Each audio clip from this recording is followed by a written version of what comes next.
올여름 기온이 평년보다 더 높을 것으로 예보된 만큼 온열 질환에 대한 철저한 대비가 필요해 보입니다. 특히 실외 작업자 비율이나 고령자가 상대적으로 많은 군 지역이 시 지역에 비해 3배 이상 환자 수가 많은 것으로 나타나 농촌 지역에서 각별한 주의가 요구되고 있습니다. 경상국립대 앞 상가 골목이 매일 아침 담배꽁초로 몸살을 앓고 있습니다. 아무렇게나 버려진 꽁초들이 도시 미관을 해치는 것은 물론 배수로를 막아 침수 피해를 유발하고 꽁초 속 미세 플라스틱은 수질 오염까지 초래하고 있다는 지적입니다. 지난 3월 발생해 대규모 인명과 재산 피해를 일으킨 산청하동 산불. 막대한 피해에도 불구하고 실화자 처벌이 제한적이라는 지적이 나오고 있습니다. 산불을 예방하기 위해 실화자 처벌 강화를 골자로 한 법률 개정안이 발의됐고 신고 포상금을 대폭 높이려는 움직임도 일고 있습니다. 박완수 경남도지사가 민선 8기 3주년 기자간담회에서 대한민국 경제수도 도약과 도민행복시대 정착을 향후 도정 운영 방향으로 내세우며 지난 3년간 무역수지 흑자, 우주항공청 개청 등 주요 성과를 발표했습니다. 경상국립대학교가 전국대학 최초로 교수 노조와 교원 근무 시간 면제 협약을 맺었습니다. 임금 손실 없이 강의 시간을 면제받고 노조 업무에 전념할 수 있게 된 것인데 교수도 노동자로서 노동 3권을 구체적으로 실현한 첫 사례로 주목받고 있습니다. 시청자 여러분 안녕하십니까? SCS 뉴스인타임 시작합니다. 경남의 온열 질환자가 연평균 30%씩 증가하고 있는 가운데 서부 경남 군 지역의 발생률이 높았던 것으로 나타났습니다. 특히 실외 작업 중 변을 당하는 경우가 많다고 하니 농작업 하실 때 주의하셔야겠습니다. 김현준 기자의 보도입니다.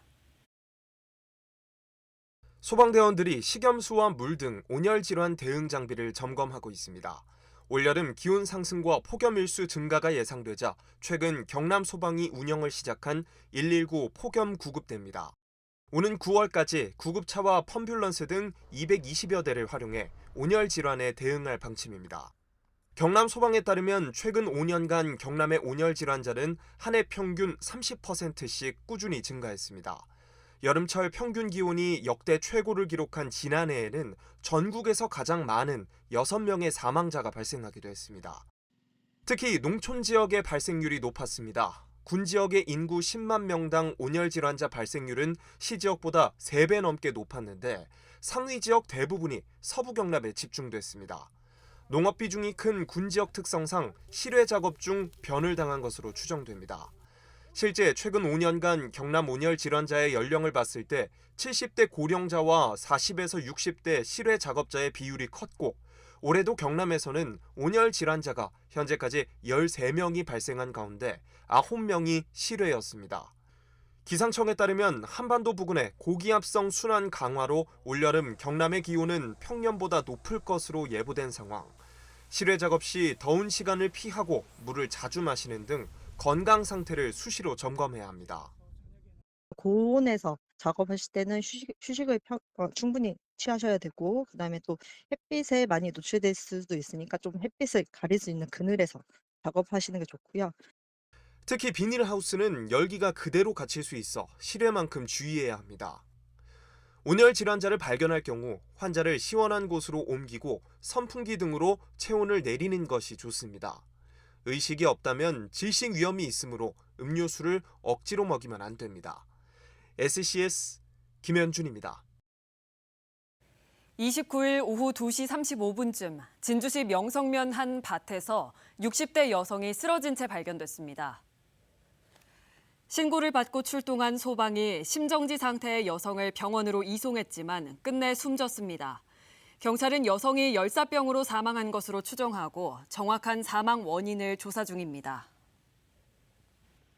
흡연율이 줄어들고 있다지만 담배꽁초 투기는 계속됩니다. 경상국립대 정문 앞 상가 골목도 매일 아침 담배꽁초로 몸살을 앓고 있는데요. 도시 미관을 해칠 뿐더러 환경 파괴를 초래하는 담배꽁초 투기 문제. 이를 해결하기 위한 시민의식 개선이 필요해 보입니다.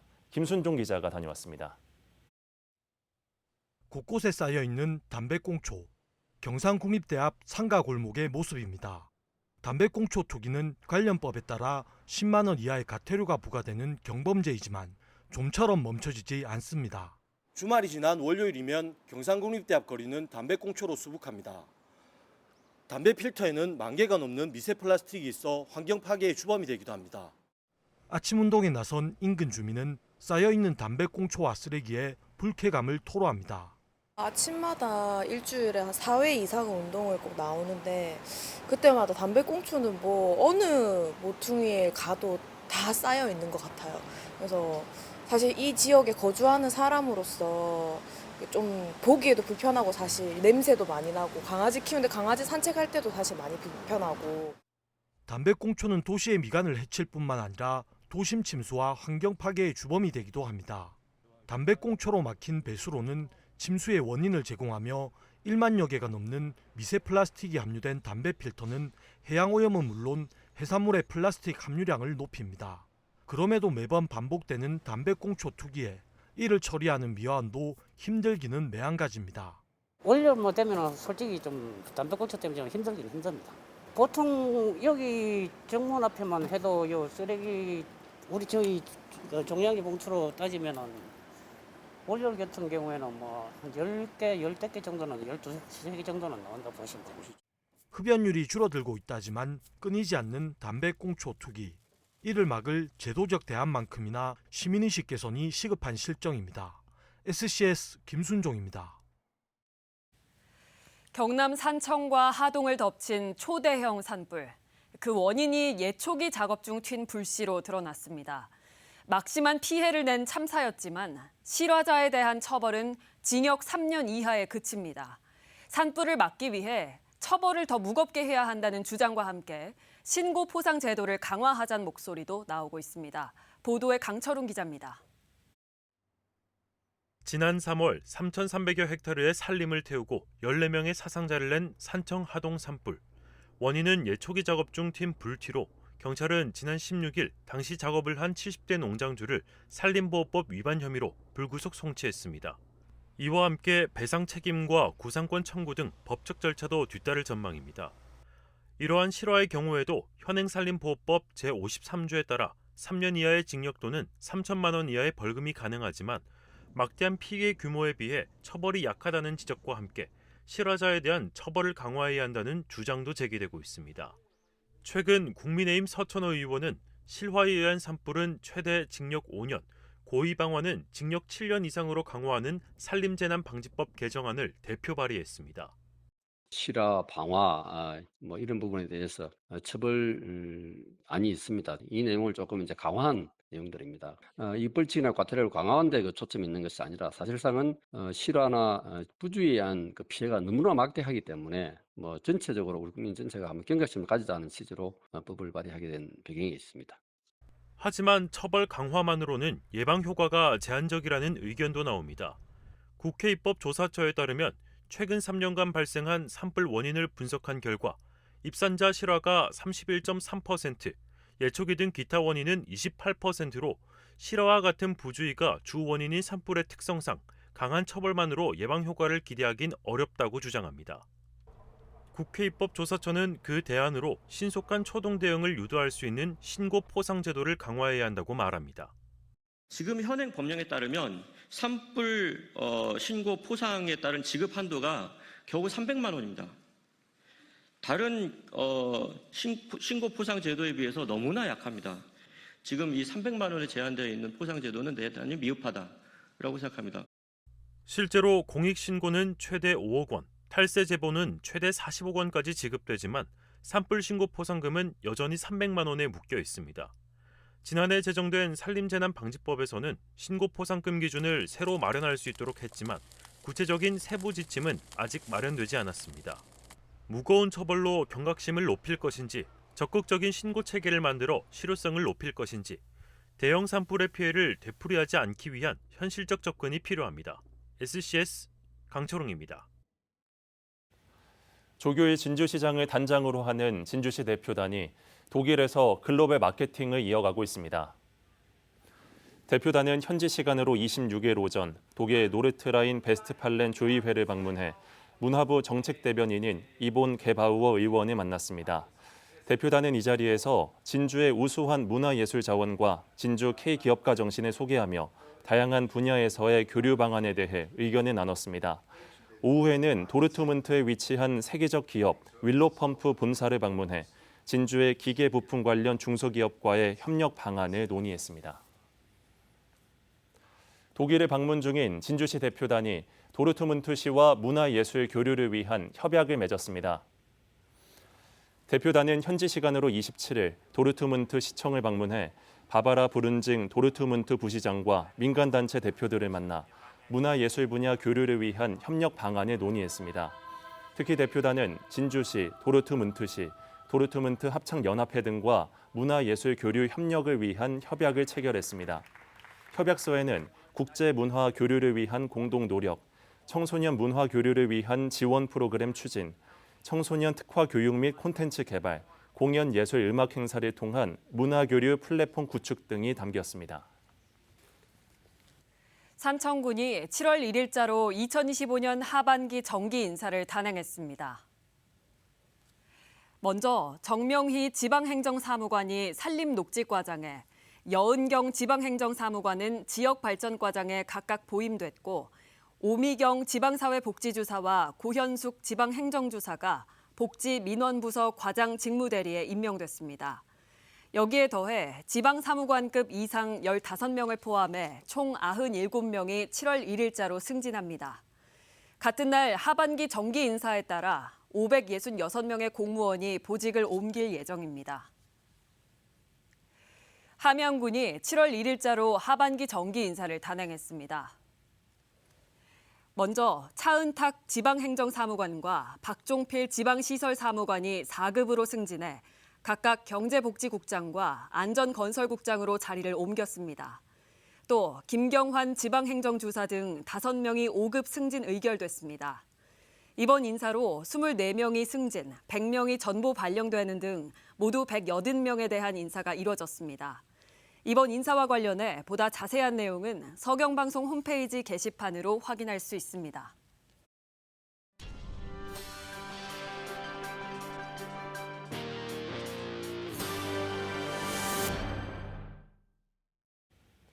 출범 3주년을 맞아 박완수 경남도지사가 기자간담회를 열었습니다. 경남 부산 행정통합부터 향후 거치 문제까지 다양한 현안에 대한 입장을 듣는 자리였는데요. 남경민 기자가 정리했습니다. 4년 차에 접어든 민선 8기 박완수 경남도정. 앞서 3년간 우주항공청 개청과 글로컬 대학 최다 지정, 무역수지 32개월 연속 흑자와 실업률 개선 등 의미 있는 성과들을 거뒀습니다. 앞으로 남은 1년은 지역 경제와 도민 지원에 초점이 맞춰질 예정.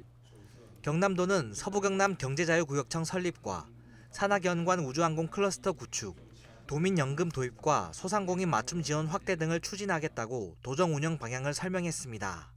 청년주택 임차 보증금 이자 지원 사업도 확대해 나가겠습니다. 남해안 아일랜드 하웨이 구축과 동남권 순환 관객철도 그리고 남해안권 발전 특별법 제정 등을 통해서 균형 발전으로 조화로운 경남을. 이날 박완수 경남도지사는 기자 간담회를 통해 여러 지역 현안에 대한 생각을 밝혔습니다. 먼저 경남 부산 행정통합에 대해선 이재명 정부의 균형 발전 전략과는 별개로 앞으로도 지속적으로 추진해 나갈 뜻을 밝혔습니다. 공론화 과정이 마무리되면 여론조사를 통해 도민들의 뜻을 확인하고 구체적인 방안과 특별법 제정에도 나선다는 입장입니다. 또 최근 법안 발의로 지역 정치권 갈등으로 번진 충청권 우주항공 연구기관 사천 이전과 관련해선 사천으로의 연구기관 이전이 쉽지 않을 것으로 전망했습니다. 다만 경남이 우주항공 도시로 거듭나기 위해선 관련 기업과 기관, 대학 등이 모두 모인 클러스터 조성이 중요하다며 연구기관 유치 필요성을 강조했습니다. 군원 유치를 저희들이 적극적으로 노력을 할 생각이고 그 항공우주연구원 전문연구원 이외에도 새롭게 우주항공과 관련된 R&D 기능을 확대하는. 이 밖에 폐교 후 이렇다 할 활용법을 아직 찾지 못한 한국국제대에 대해선 진주시를 비롯한 유관기관의 제안이 있다면 도 차원에서도 적극 검토해보겠다고 전했습니다. 또 추후 거취에 대해선 깊은 고민은 아직이라며 마음이 정해지면 직접 입장을 밝히겠다고 덧붙였습니다. SCS 남경민입니다. 김경수 전 경남지사가 지난 29일 대통령 직속 지방시대위원회 위원장에 임명됐습니다. 김 전 지사는 지난 2021년 불법 여론조작으로 지사직을 상실한 지 4년 만에 공직에 복귀했습니다. 위원회는 지역 균형 발전과 지방자치분권을 위한 정책을 결정하며 위원장은 장관급입니다. 김 위원장은 인선 발표 이후 SNS를 통해 노무현 대통령이 시작한 지역 균형 발전의 꿈을 이재명 대통령의 공약인 행정수도 이전과 초광역 협력을 통해 국토 대전환을 성공시키겠다고 밝혔습니다. 하동군이 일부 개정된 인구 감소 대응 시책 지원 조례 시행 규칙이 6월 30일부터 시행된다고 밝혔습니다. 군은 주요 정책 지원 조건 완화 등을 위해 이번 개정에 나섰다고 설명하면서 결혼 장려금과 임신부 가사 돌봄 서비스는 지역에 주민 등록을 두면 되도록 조건을 완화했다고 강조했습니다. 이번 개정을 통해 지역업체 근로자 전입지원금 역시 전입세대 지원금과 중복 지급이 가능하도록 조정됐으며 군은 이를 통해 경제활동 인구 유입이 활성화될 것으로 기대하고 있습니다. 서천호 의원이 대입 농어촌 특별전형 대상을 확대하는 고등교육법 일부 개정안을 대표 발의했습니다. 개정안은 농어촌 전형 대상을 읍면 지역뿐만 아니라 도농 복합 형태 도시의 동지역까지 포함시켰습니다. 서 의원은 사실상 농어촌 지역 동지역의 경우 읍면 지역과 교육 여건이 비슷하지만 행정구역 때문에 역차별을 받아왔다며 개정 이유를 밝혔습니다. 법안이 통과된다면 사천시 동지역 학교도 농어촌 특별 전형이 적용될 전망입니다. 남해군 지역 유소년 승마단이 지난 20일부터 22일까지 경주시에서 열린 김유신 장군배 유소년 승마 대회에서 우수한 성적을 거뒀다고 밝혔습니다. 군에 따르면 승마단 소속 남해초등학교 이예림 학생과 도마초등학교 최라임 학생이 KHIS 기술능력인증제 7등급 경기에서 금메달과 은메달을 각각 획득했습니다. 군은 유소년 승마단에 지속적 지원을 이어갈 방침입니다. 경상국립대학교가 전국 대학 교수 노조와 전국 최초로 교원 근무 시간 면제 제도 타임오프 협약을 체결했습니다. 교원이 일정 강의 시간을 면제받는 대신 노조 업무에 전념할 수 있게 된 건데요. 임금 손실이 없는 만큼 보다 적극적인 노조 활동을 위한 기반이 이뤄졌다는 평가가 나오는 가운데 인접 대학에 어떤 영향을 미칠지도 시선이 쏠립니다. 김동엽 기자입니다. 그동안 임용권자 휴직 명령을 통해 가능했던 교원의 노동조합 업무 종사, 보수 지급도 이뤄지지 않아 민간과의 형평성 문제가 지속적으로 제기돼 왔습니다. 정부가 임금의 손실 없이 특정 교원이 노조 업무에 전념할 수 있게 하는 이른바 타임오프제 도입을 국정과제로 추진해온 배경입니다. 지난해 말 고용노동부가 이에 대한 구체적 운영 매뉴얼을 발표한 데 이어 25일 경상국립대가 전국 최초로 교원 근무시간 면제 협약을 체결했습니다. 당장 다음 학기부터 최대 3명의 교원이 연간 1256시간을 노조 업무에 온전히 할애할 수 있게 됐습니다. 과목으로 치면은 한 9과목, 3시간짜리 9과목 정도를 최대 3명이서 나눠서 면제받는 것으로 노조의 임원들이 노조 업무에 전념을 할 수 있다는 것, 노조원들의 고충 처리에 전념할 수 있다는 것. 학교와 노조 간 협상 과정 쟁점이 됐던 것은 교연비. 연구와 학생 지도 활동을 장려하기 위해 지급되는 비용인데 노조 활동 시간으로 강의 시간을 모두 면제받을 경우 미수령하는 쪽으로 노조 측이 양보했고 대학도 추후 대안 모색 가능성을 열어두면서 합의가 이루어진 것으로 알려졌습니다. 교내에선 이번 협약이 갖는 의미가 남다르다는 목소리가 나오고 있습니다. 교수도 노동자이고 노동조합 활동을 공식적으로 할 수 있게 된 게 가장 큰 의미가 있지 않을까 합니다. 노조 활동을 공식적으로 이제 보장받고 활동을 좀 더 열심히 할 수 있는. 헌법이 규정하는 교원에 대한 노동 3권 보장이 구체화된 결과란 의견뿐 아니라 제도 운영으로 노조가 학교와의 교섭력을 강화할 수 있는 계기가 마련될 거란 기대입니다.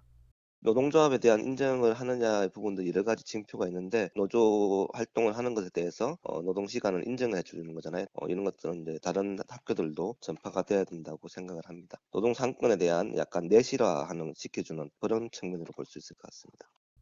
지속적 모니터링 등 정부가 교원의 특수성을 고려해 교육 현장 내 건전한 노사관계 정착을 위한 적극적 지원을 약속한 가운데 이번 협약 체결이 경남 지역 다른 학교에 어떤 영향을 미치게 될지도 지켜볼 부분입니다. SCS 김동엽입니다. 함양군 작은 미술관이 군청 본관 지하 1층에 문을 열었습니다. 작은 미술관은 문체부와 한국문화예술위의 공유 건물을 활용한 작은 미술관 조성 사업의 일환으로 조성됐으며 모두 2억 원의 사업비가 투입됐습니다. 군 문화체육과에서 관리하던 작품 가운데 지역 문화예술 관계자 5명의 심사를 거친 22점이 첫 전시작으로 선택됐습니다. 진주시 시설관리공단이 중앙지구 공영주차타워를 7월 1일부터 정상 운영합니다. 공영주차타워는 올해 3월 19일 준공됐으며 총 주차면은 218면에 이릅니다. 주차타워는 6월 30일까지 무료로 운영됐지만 7월 1일부터는 무인 정산 시스템을 통해 유료로 전환됩니다. 주차 요금은 최초 30분 500원, 이후 매 10분마다 200원이 추가되는 방식으로 산정됩니다. 진주시가 지난 27일부터 28일까지 개최한 도시재생 로컬 페스타가 성황리에 막을 내렸습니다. 이번 행사는 상대지구 도시재생 사업의 일환으로 진주 지역 로컬 크리에이터의 판로를 넓히고 지역 공동체를 활성화하기 위해 마련됐습니다. 특히 행사에선 플리마켓과 ESG 플로깅 챌린지가 시민들의 호응을 얻었습니다. 상대지구 도시재생 사업은 2022년부터 구 법원에서 자유시장 일원을 대상으로 진행되고 있습니다.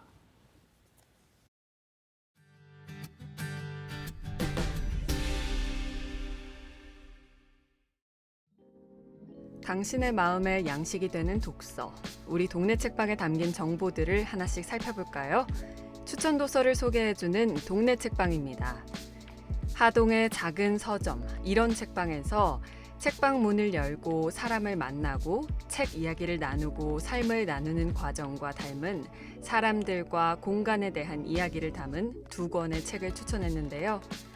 첫 번째는 우치다 다스루의 도서관에는 사람이 없는 편이 좋다입니다.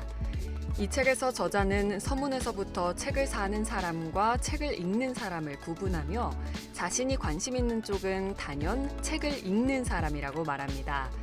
도서관의 존재 이유와 가치를 역설하는 그의 시각은 매우 흥미롭고 또 문체는 시종일관 유쾌하면서도 도발적입니다. 책은 설령 100년 동안 단 한 명도 읽지 않더라도 보존될 가치가 있다라는 그의 말은 책과 도서관의 의미에 대해 다시 생각하게 만듭니다. 책을 사랑하고 도서관이라는 공간에 대해 곱씹어 본 적 있는 독자라면 이 책이 더욱 반가우실 것 같습니다. 두 번째 책은 이지민 작가의 브루클린 책방은 커피를 팔지 않는다인데요. 뉴욕 브루클린에서 2 아이를 키우며 번역 일을 해온 작가는 지칠 때마다 아이와 함께 동네 책방을 돌며 방황하듯 위로를 받았다고 하는데요. 그는 오직 책만을 판매하는 브루클린 동네 책방의 운영자들을 인터뷰하며 한국의 책방들이 생존을 위해 굿즈나 커피 등을 함께 판매하는 방식과는 다른 순수한 책방의 철학을 전해 듣습니다.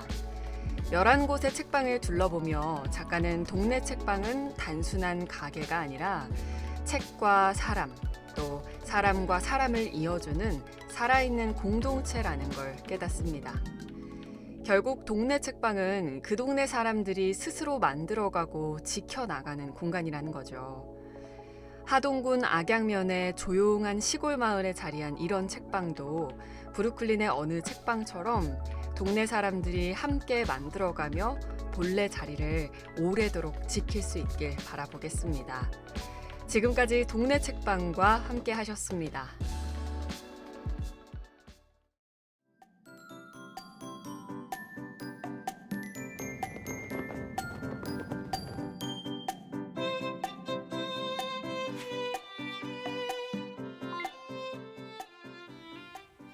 먼저 지역별 날씨 살펴보겠습니다. 화요일 오후에는 진주, 하동, 산청, 함양 지역에 소나기가 내리겠는데요. 아침 최저 기온은 22도에서 24도 분포 보이겠고 한낮에는 최고 기온이 함양, 하동, 산청 34도까지 오르겠습니다. 전국 날씨입니다. 서울, 세종, 광주에도 비 소식 전망되는데요. 아침 최저 기온은 부산 23도, 제주 24도로 출발하겠고 광주의 한낮 최고 기온은 35도 전망됩니다. 남해 동부 앞바다는 오후에 맑은 하늘 예상되는데요. 물결과 바람은 종일 잔잔하겠습니다. 이어서 삼천포 기준 조석표 살펴보겠습니다. 물때는 14물, 만조 시각은 오후 1시 3분, 간조 시각은 저녁 6시 55분 예상됩니다. 주간 날씨입니다. 연일 폭염특보가 발효될 정도로 무더위가 이어지고 있는데요. 이번 주에도 한낮 최고 기온이 34도까지 오르는 폭염이 계속되겠습니다. 폭염에 대비해 외출은 자제해 주시고 반드시 충분한 수분 섭취와 휴식을 가지시는 게 중요하겠습니다.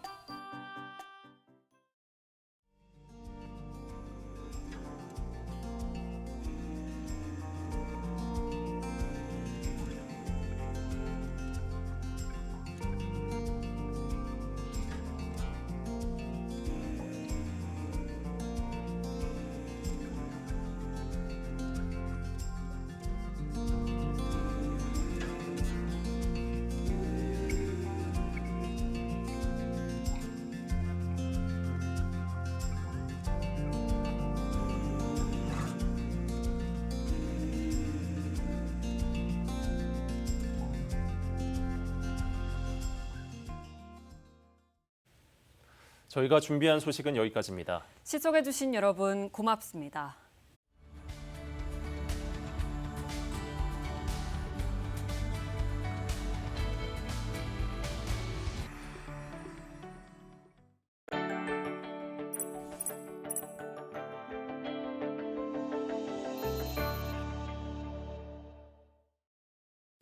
오늘 전해드린 소식이 도움이 되셨다면 좋아요를 눌러주시고 더 많은 뉴스를 빠르게 받아보시려면 구독 버튼도 꼭 눌러주세요. 여러분의 관심과 참여가 더 나은 뉴스로 이어집니다.